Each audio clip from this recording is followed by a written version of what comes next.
அனைவருக்கும் வணக்கம். நாம் இந்த காணொளியில் நுண்ணறிவு சார்ந்த வினா ஒன்றினை பார்க்க இருக்கின்றோம்.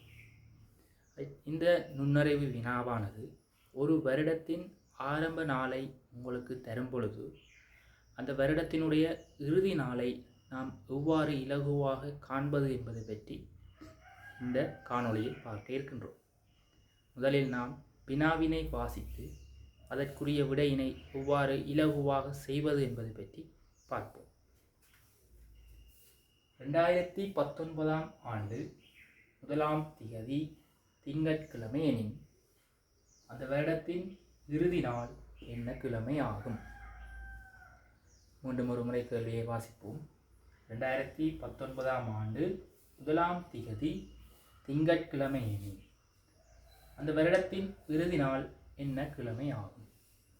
இப்போ இவ்வாறான வினாவிற்கு நாங்கள் இலகுவாக விடையை எவ்வாறு காண்பது என்றால், இங்கு தரப்பட்ட வருடத்தினை நாம் எடுத்துக்கொள்ள வேண்டும்.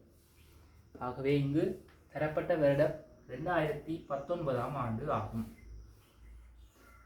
இங்கு தரப்பட்ட வருடம் 2019 ஆண்டு ஆகும். ஆகவே இந்த வருடமானது ஒரு சாதாரண வருடமா அல்லது ஒரு லீப் வருடமா என்பதை நாம் முதலில் என்ன செய்ய வேண்டும் என்றால் அதனை இனம் காண வேண்டும். அப்போ ஒரு குறித்த வருடமானது சாதாரண வருடமா அல்லது லீப் வருடமா என்பதை நாம் எவ்வாறு இனங்காண முடியும் என்றால், தரப்பட்ட வருடத்தின் இறுதி 2 இலக்கங்களை நாம் எடுத்துக்கொள்ள வேண்டும். தரப்பட்ட வருடத்தின் இறுதி 2 இலக்கங்களை நாம் எடுத்துக்கொள்ள வேண்டும்.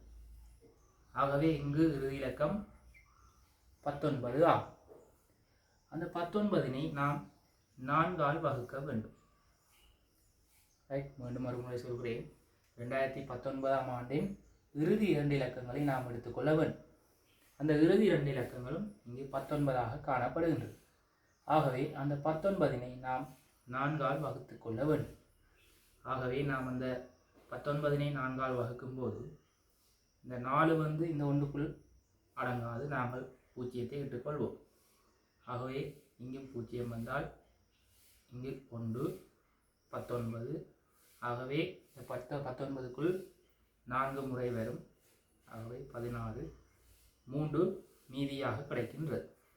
ஆகவே இங்கு மீதி வருமாயின் நாங்கள் 2 இலக்கங்களையும் 4ஆல் வகுக்கும் பொழுது மீதி வருமாயின் அது சாதாரண வருடமாக காணப்படும்.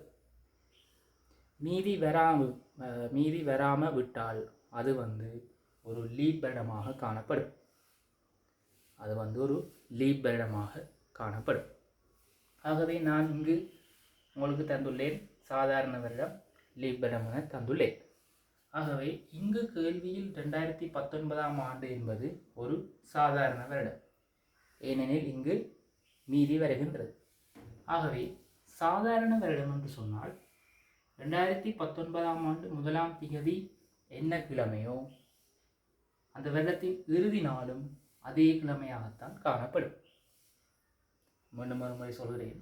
2019 ஆண்டு 1ஆம் திகதி 1ஆம் மாதம் 1ஆம் திகதி என்ன கிழமையோ அந்த வருடத்தின் இறுதி நாளும் அதே கிழமையாகத்தான் காணப்படும். அது ஒரு சாதாரண வருடமாக காணப்பட்டார். அதே தரப்பட்ட ஒரு வருடம் லீப் வருடமாக காணப்படுமாயின் 2019 இங்கு 2019 என்பது ஒரு சாதாரண வருடம். ஆகவே நான் அதை விட்டுட்டு லீப் வருடம் என்று சொன்னால் உங்களுக்கு தெரியும், குறித்த வருடத்தை 4ஆல் பிரிக்கும் பொழுது மீதி வராமல் விடுவதாகும். அப்படி மீதி வராமல் விட்டால் அது ஒரு லீப் வருடமாகும். ஆகவே அந்த வருடத்தினுடைய ஆரம்ப நாள் என்ன கிழமையோ அந்த வருடத்தின் இறுதி நாள் அந்த தரப்பட்டுள்ள கிழமைக்கு அடுத்த நாள் வரும். ஆகவே நான் இங்கு திங்கட்கிழமை என்று போட்டிருக்கேன். அந்த வருடத்தினுடைய ஆரம்ப நாள் திங்கட்கிழமை என நான் இங்கு தந்துள்ளேன். ஆகவே அந்த வருடத்தினுடைய இறுதி நாள் செவ்வாய்க்கிழமையாக காணப்படும். ஆகவே இவ்வாறாக ஒரு வருடம் உங்களுக்கு தரப்படும் பொழுது, வருடத்தினுடைய ஆரம்ப நாள் தரப்படும் பொழுது நாம் இவ்வாறாக மிகவும் இலகுவான முறையில் அதனுடைய இறுதி நாளை நாம் கண்டுகொள்ள முடியும். ஆகவே நான் கூறிய விடயங்கள் அனைத்தும் உங்களுக்கு விளங்கி இருக்கும் என நம்புகின்றேன். ஆகவே மீண்டும் இன்னொரு காணொளியில் நாம் சந்திப்போம். நன்றி, வணக்கம்.